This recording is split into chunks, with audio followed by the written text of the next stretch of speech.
Hello friends, ఎలా ఉన్నారండి అందరూ ఎలా చేసుకున్నారు వినాయక చవితి?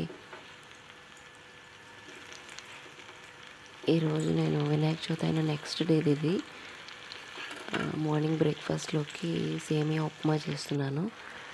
సో ఇందులోకి నేను ముందుగా ఆవాలు, జీలకర్ర, అలాగే మినపప్పు, శనగపప్పు, కొంచెం అల్లము, అలాగే ఎండుమిర్చి వేసాను. అలాగే వెజిటేబుల్స్ అయితే స్వీట్ కార్న్, క్యారెట్ వేసాను అనమాట. మీ దగ్గర బీన్స్ కానీ బఠానీ కానీ ఉంటే కూడా వేసుకోండి.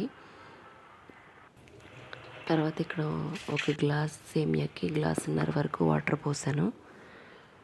సో వాటర్ మరిగిన తర్వాత సాల్ట్ వేసేసి అలాగే సేమియాలు కూడా వేసేసాను అనమాట. మీరు కావాలనుకుంటే సేమియాలు ముందే ఫ్రై చేసుకొని కూడా వేసుకోవచ్చు. ఇప్పుడు కొంచెం పసుపు వేసేసి ఇలా దగ్గర పడిన తర్వాత గ్యాస్ ఆఫ్ చేసేయడమే. ఇలా చేస్తే సేమియాని మ్యాగీ లాగే టేస్ట్ వస్తుంది. మ్యాగీ అనుకొని కూడా తింటారు పిల్లలు. సో ఫైనల్గా మీకు కావాలనుకుంటే నిమ్మకాయ కూడా పిండుకోవచ్చు. సో ఇక్కడ నిన్న పూజ అయిపోయిన తర్వాత ఇప్పుడు నేను క్లీన్ చేస్తున్నాను అనమాట. ఇవాళ దేవుణ్ణి ఎత్తేస్తున్నాను, అంటే దేవుడికి ఉద్వాసన చెప్తున్నాను. సో నిన్న పూజ అయిన తర్వాత ఇలా ఉంది రూము.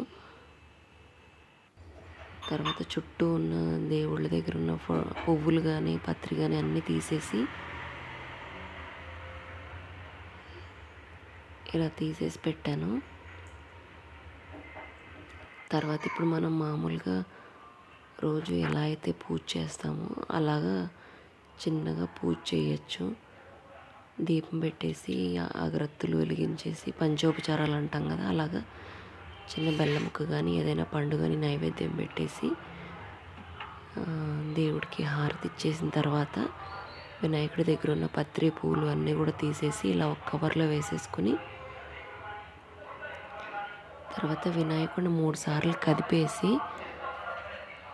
యథాస్థానం ఉద్వాసయామి అనే మంత్రాన్ని 3 సార్లు చెప్పుకొని పునరాగమనాయచ్చ అనుకొని 2-3 సార్లని. పునరాగమనాయచ్చ అంటే మళ్ళీ సంవత్సరం మళ్ళీ రా తండ్రి మా ఇంటికి, ఈ సంవత్సరం మా శక్తి కొద్దీ మేము పూజ చేసాము, వచ్చే సంవత్సరం కూడా నీ పూజ చేసుకుంటాము,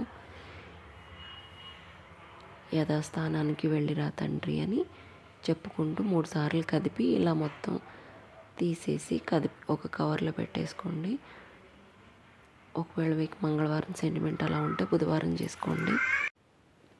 తర్వాత ఇలా పూజ గది క్లీన్ అయిపోయిన తర్వాత ఇవన్నీ తీసుకెళ్ళిపోయి వాటర్లో కలిపేయాలి, నిమజ్జనం చేసేయాలి.